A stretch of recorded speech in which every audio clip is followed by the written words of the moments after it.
And okay, so next up we have the Willer Game of Thrones Echo Chamber Hour. So Ew. My hour would give you 5 minutes.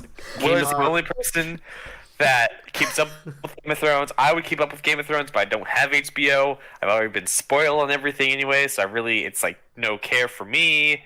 I don't know if Tyler does anything with it. I don't know if Bradley does anything with it. Not about the medieval dramas. It's Willer's Game of Thrones Hour, aka the Adult Video Awards. Because it's his favorite For porno. the past 12 years in a row. Yo, there you got some good shadowed out vaginas and penises. Okay. It's the best kind. Yeah, but so does JoJo's. All right. You're not wrong. Okay, so real quick, I'm with the 3 people on the planet that haven't watched Game of Thrones yet, so I want to just talk about how big of a deal it is that season 8 aired yesterday. This is the final season of Game of Thrones. So I want to preface by saying I hate medieval fiction. I think it's such a boring setting. I am so done with the weapons and the set designs and the character designs and the fucking wizards and rangers and clerics and shit. I really don't like that setting. However, I really like Game of Thrones. So, And he really likes boobs. well, that's neither here nor there. So, Okay. That should really tell you that this is kind of different from a medieval drama, because this is more of a political, action-y drama.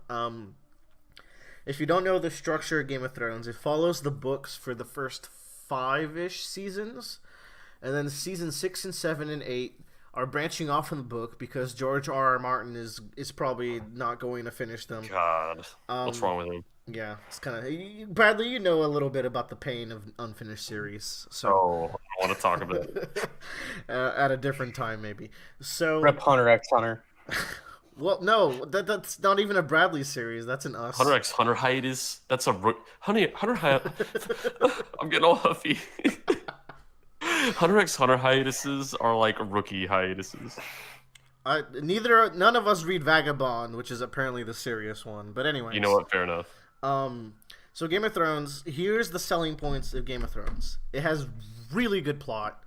It keeps you on your toes. Bradley, you like when anyone can die. Yeah. Anyone can die in Game of Thrones, and they really can up until like near. Like this last season, it's like, okay, I know some people won't die because they'll probably die if they do die in the last season. But aside from that, everyone was fair game up until that point. It's got really good character development. It's got really good acting and writing. It's really funny. It's really edgy. It's really dark when it wants to be. And I know Bradley likes edge, and Joe likes funny. So.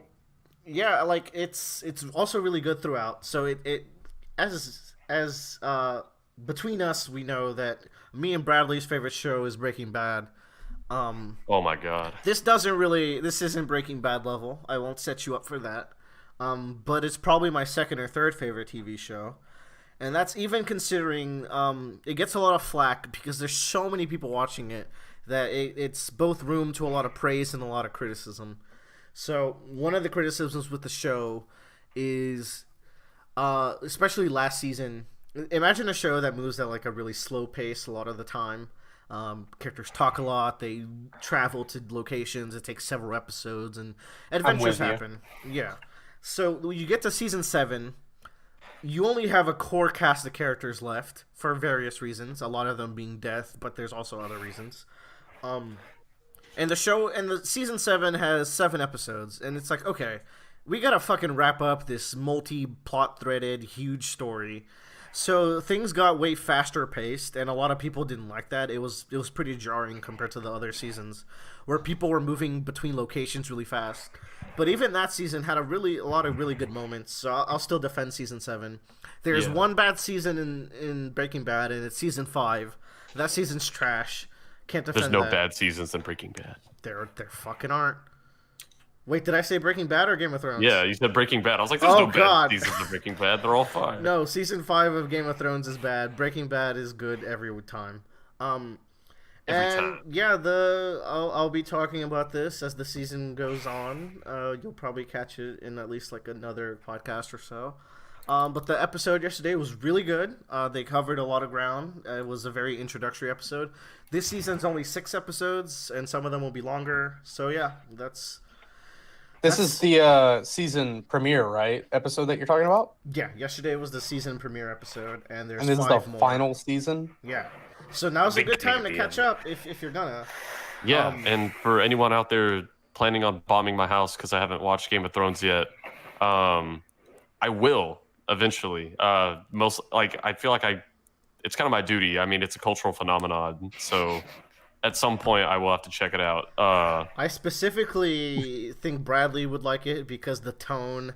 Bradley likes either really cute shit or edgy, dark shit where anyone Yeah, can die. I'm on a and slider between like Kirby and Berserk. It's not a so- slider. It's No, a yeah, fucking you're right, it's not a Boolean. slider It's at a all. switch. It's like imagine It's the a bridge, but the bridge has 2 planks, one at the beginning and one at the end of the bridge. Yeah. That's all you have to work with Bradley. That's what we got That's his here. taste. Everything in between, you might as well just throw in the pit. There's no guessing anything in between. Yeah. So, I will say for Game of Thrones, I have a friend, and she is, she is not at all kind of like part of like the nerdy kind of culture or can really get behind it kind of deal. The most she can get behind was Harry Potter, but even then she kind of just like took it in and just went along with it. She didn't really like get into that really fan basey like down like really trying to knit and grit and like figure things out.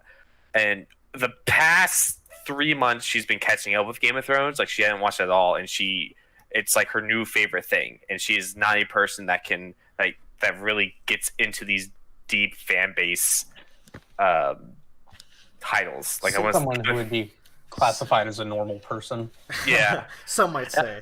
Some might say, but I think like Game of Thrones really like kind of really broke into ground of like saying like we can tell compelling stories that are very human stories in a non-normal setting, and it opens the door up to like having people like accept into more crazy or Out there. just more bizarre settings and out there kind of tells saying like, oh, we can really tell a story about a family or a brotherhood bond between 2 dudes racing across the United States desert trying to collect all the parts of Jesus Christ.